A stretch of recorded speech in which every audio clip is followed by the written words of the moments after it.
Bonsoir et bienvenue dans BBC Info. Voici le sommaire de ce soir. Parmi les 26 pays du continent touchés par le coronavirus, plusieurs d'entre eux ont fermé leurs frontières en vue de limiter les risques. En parallèle, la recherche progresse. L'essai clinique des vaccins potentiels contre le Covid-19 a débuté ce lundi aux États-Unis. Et puis, la Réserve fédérale américaine a réduit ses taux à zéro pour aider l'économie face au coronavirus.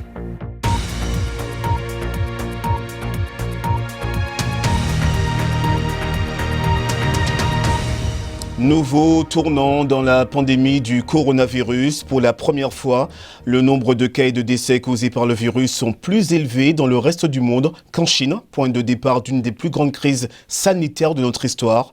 Selon le dernier décompte de l'université Johns Hopkins aux États-Unis, il y a eu plus de 88 000 infections au coronavirus en dehors de la Chine, y compris en Corée du Sud, contre un peu plus de 81 000 en Chine, où les autorités annoncent que la maladie est retombée sous le seuil épidémique, ce qui reste à confirmer de sources indépendantes.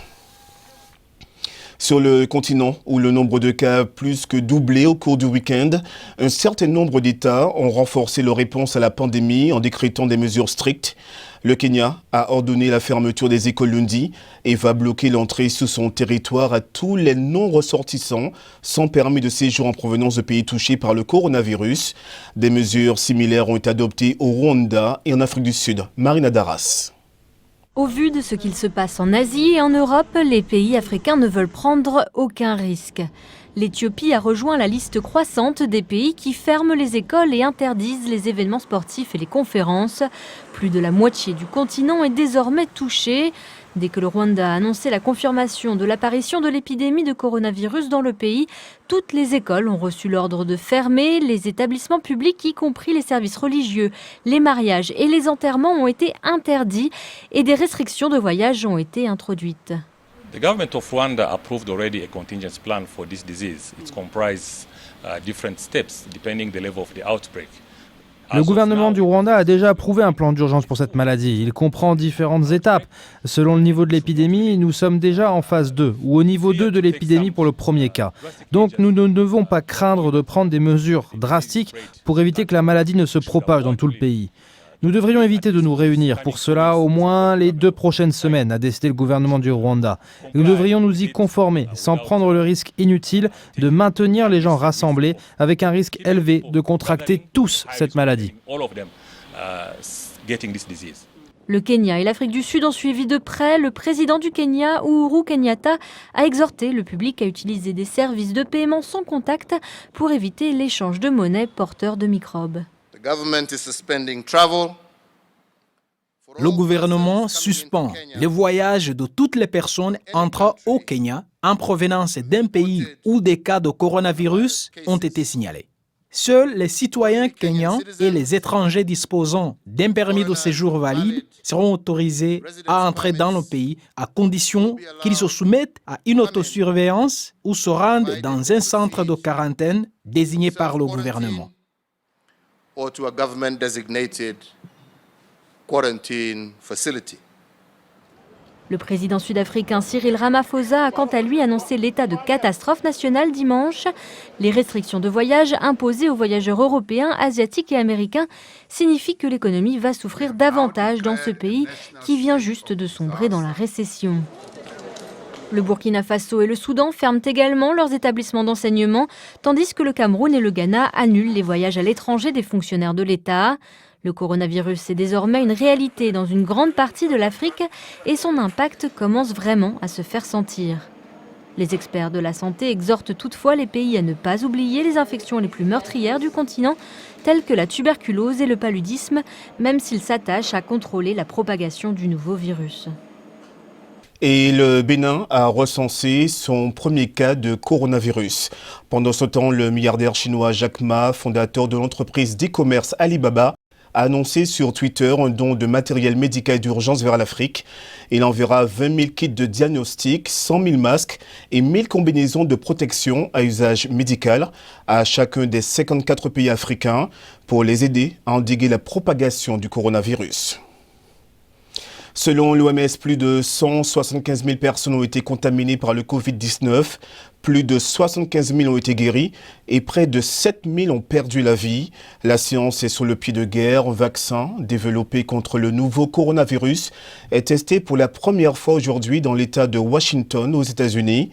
Le laboratoire de l'Imperial College de Londres prend part également à la bataille des scientifiques pour mettre au point le vaccin. Et la BBC a pu suivre de près le travail des laborantins. Myriam Lawari. La science déclare la guerre au coronavirus. Le laboratoire de l'Imperial College de Londres n'est qu'un laboratoire parmi tant d'autres dans le monde travaillant sur un vaccin contre le coronavirus.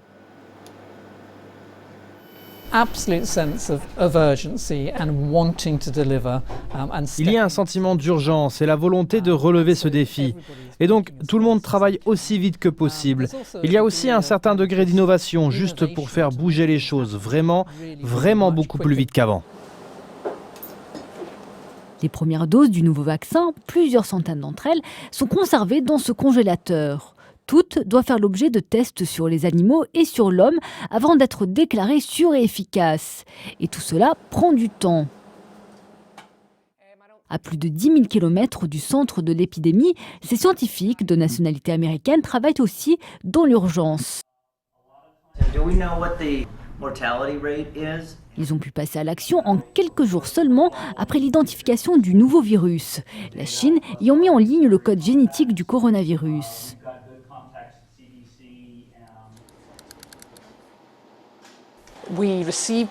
Nous avons reçu la séquence du gouvernement chinois et nous avons travaillé dessus toute la nuit.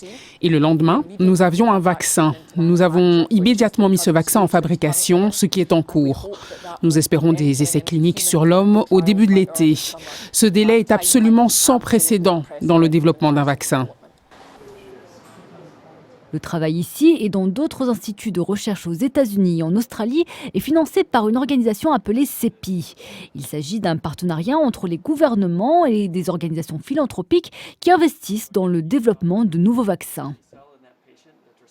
Les premiers essais cliniques sur l'homme pour un vaccin doivent être menés à Seattle sur 45 volontaires.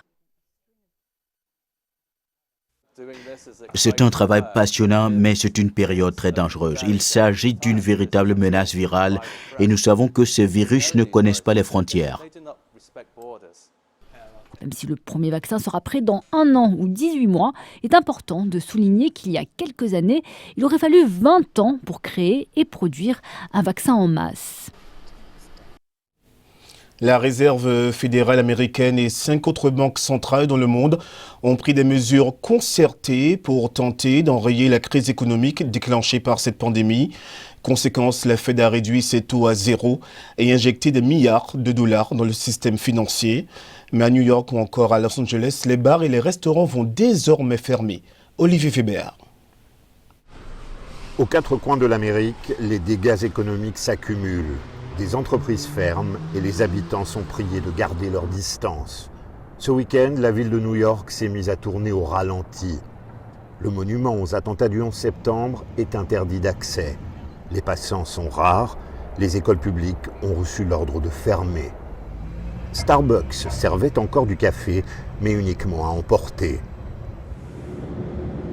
Face au risque d'effondrement économique, la Banque centrale américaine, la Fed, a réduit ses taux à 0. Elle va aussi inonder le système financier en liquidités via des rachats d'obligations. De telles mesures sont inédites depuis la crise financière de 2008. Le président Donald Trump, inquiet par la panique des places boursières, semblait ravi par les mesures de la Fed.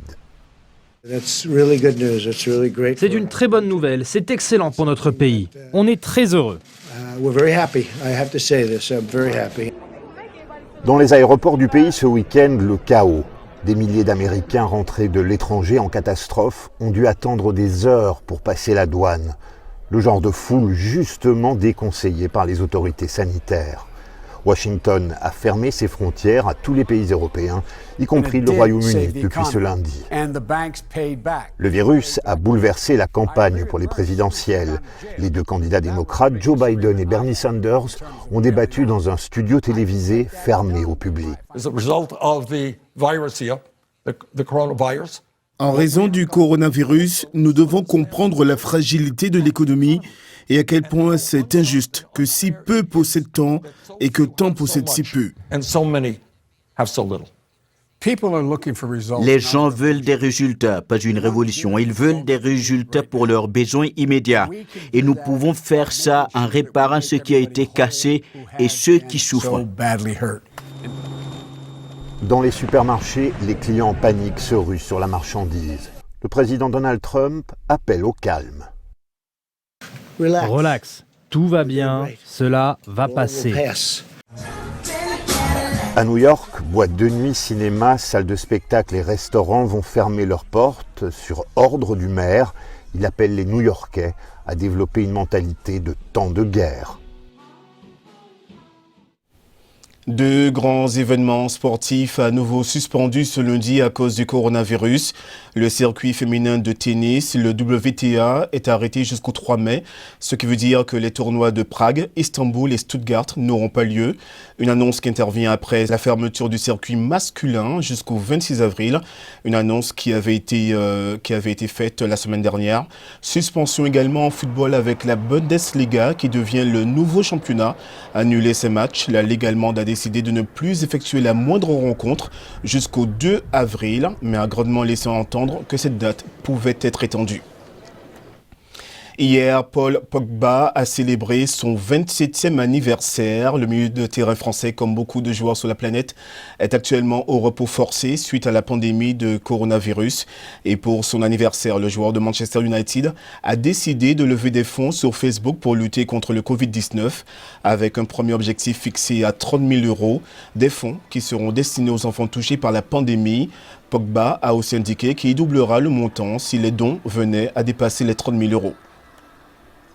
Toujours en football, alors que la nouvelle édition de l'Euro est censée se dérouler en juin prochain, l'UEFA pourrait revoir son plan et finalement organiser la compétition en décembre. La fédération italienne a demandé son report pour donner le temps de terminer la saison de Série A qui a été suspendue en raison du coronavirus. L'idée sera soumise à l'UEFA lors d'une réunion d'urgence demain. On passe maintenant au reste de l'actualité en bref. Selon un nouveau bilan, au moins 17 personnes ont été tuées dans l'explosion d'une usine de gaz à Lagos au Nigeria. Plusieurs dizaines de blessés ont été recensés, des dizaines de maisons et de bâtiments ont été détruits. Les recherches se poursuivent pour tenter de retrouver des survivants. Après 15 mois de captivité dans le nord du Mali, la Canadienne Edith Blais et son compagnon italien Luca Tacchetto sont libres. Ils avaient été enlevés en décembre 2018 au Burkina Faso. Selon le président de la République malienne, Ibrahim Boubacar Keïta, les deux ex-otages seraient parvenus à se libérer par leurs propres moyens. La France a infligé une amende record d'1,1 milliard € à Apple pour avoir faussé la concurrence en contrôlant notamment les ventes de ses produits hors iPhone par ses revendeurs. Le géant américain a immédiatement annoncé qu'il allait faire appel de cette sanction.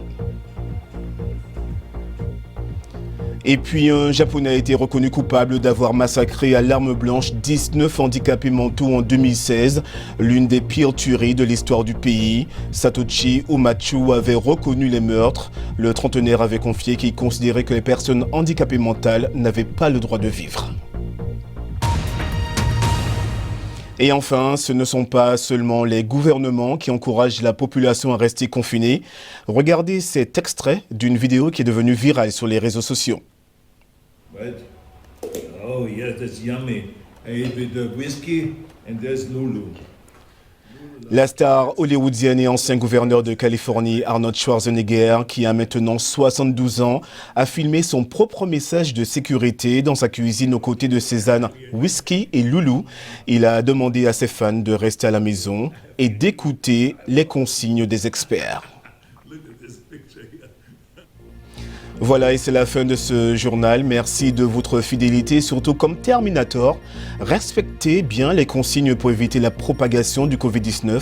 Je vous souhaite une excellente soirée et je vous retrouve demain pour une nouvelle édition de BBC Info. L'information se poursuit sur bbcafrique.com. À demain. Au revoir.